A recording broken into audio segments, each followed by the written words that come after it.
Well, ladies and gentlemen, after we followed on the report concerning the run out of the first phase of the 2025 House of Representatives elections, and after the NEA had nullified results of the individual elections in 19 constituencies on the 18th of November, based on violations or irregularities which it had documented.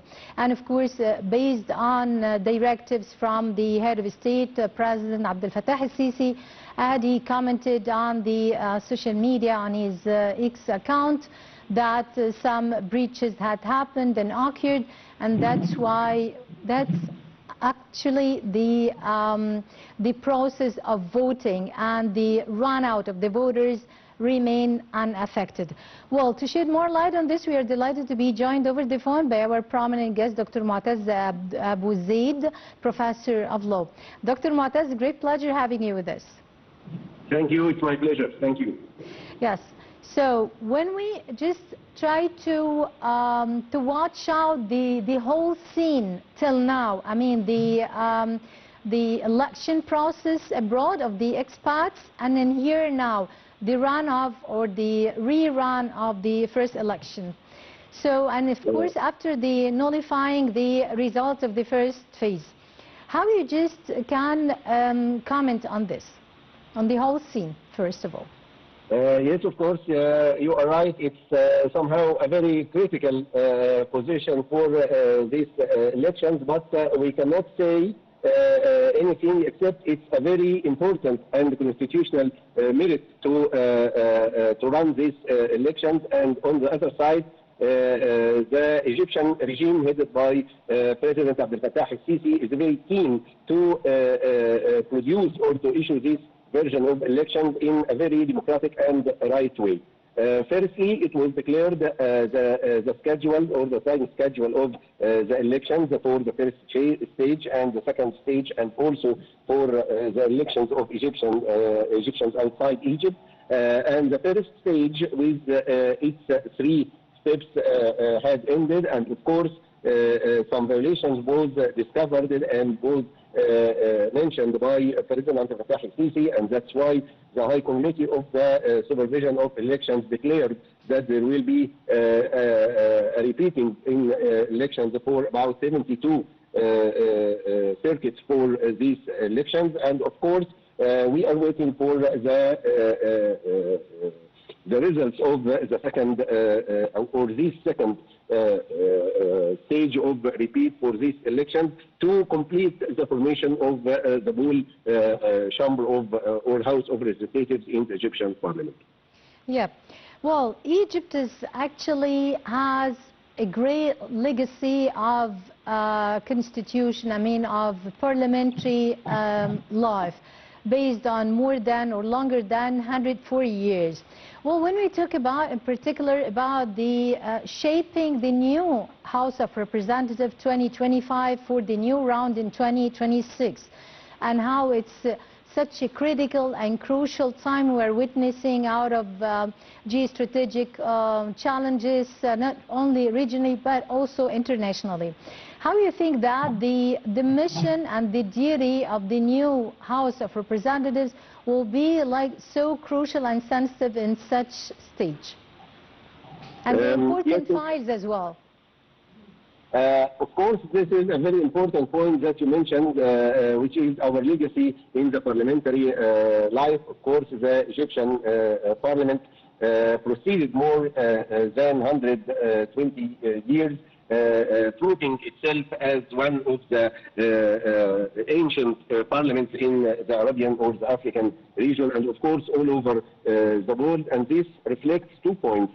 The first point that according to all this history or this entire legacy, this make us carry a responsibility to run out the elections in a very democratic way. And the second point, that the new parliament or the new House of Representatives to be elected nowadays has great responsibilities to perform its role as the legislative authority in the Egyptian regime, and on the other hand, the supervision of the actions or the performance of the government, and of course achieving the cooperation between these two parts.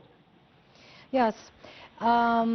Talking about the political awareness of the voters nowadays, we are talking about around 34 million eligible voters supposed to vote and to participate in this round of the rerun of the first phase of the elections.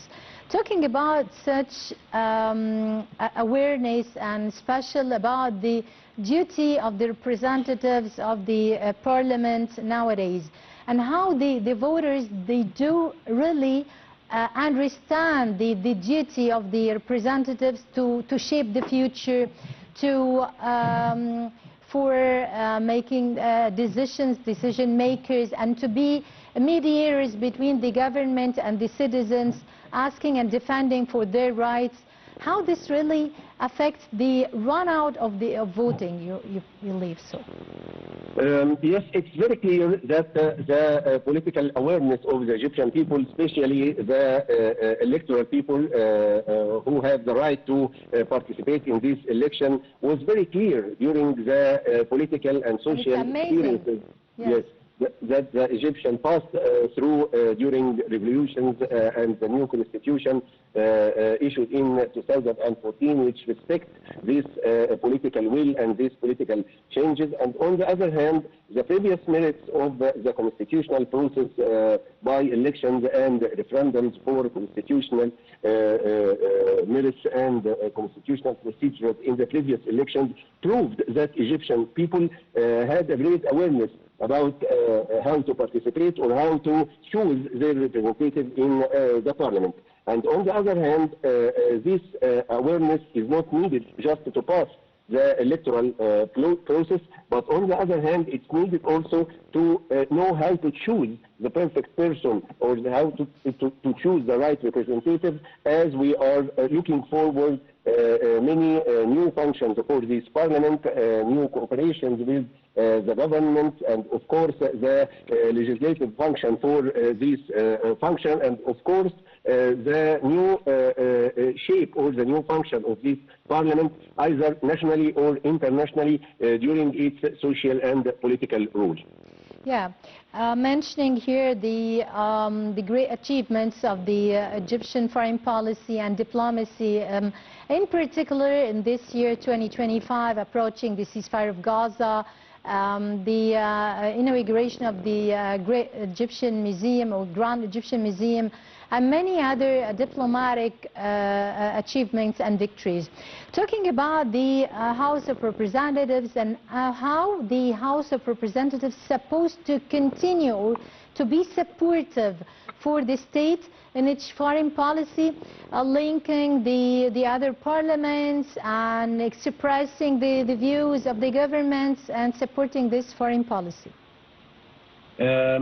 No doubt that any countries seeking for a great role in its region, and of course for the surrounding events around us, and of course Egypt played a great role in this field, either in the Arabian region or the African one, and especially in the case of Gaza, and how we reached the peace agreement in Sharm el-Sheikh, and of course this was titled under the efforts of the Egyptian country. So we can not only depend on these successful events, which had its reflections nationally and internationally, on the efforts and the policies of government only, but of course all the other powers in the Egyptian regime must participate and must respect this rule and support it, and of course having a new parliament or having a new legislative power, drawing this policy with the government, assuring new legislations to support these efforts, and of course supervise the performance of the government according to this legislation, is very important point to complete these achievements, and of course to reach a further point in this successful events and successful performance for the Egyptian country, either nationally or internationally. Yep, sir, I would like to return back to my question concerning the most significant files or issues at on the table of the new representatives. Your point of view, I mean the issue, the file of the inflation, rates of inflation, the budgetary issue, the old law, rent law. What your point of view? Which files and which issues are supposed to be more significant and at the top of the agenda? Yes, of course, there was many bills or projects that was suggested on the previous parliament, like the bill of amendment of the personal affairs law, and of course what was achieved by the previous parliament, the labor law and the criminal procedural law. Of course, all these legislations is needed, and of course continuing this rule with the new bills that can be presented from the government is also needed to be discussed, and maybe there will be new legislations can be presented to the new House of Representatives according to the principles of the constitutions, or according to the new topics or new trends that can be found nowadays, like climate change, like AI cases, like protection of privacy, confronting many crimes, or assuring more rights for children or for women. All these constitutional topics and all these new trends can be new topics or new bills for new legislation, besides the previous legislation reviewed and issued by the House of Representatives. Yes, Dr. Professor Moataz Abu Zeid, Professor of Law, many thanks for your insights and for your analysis.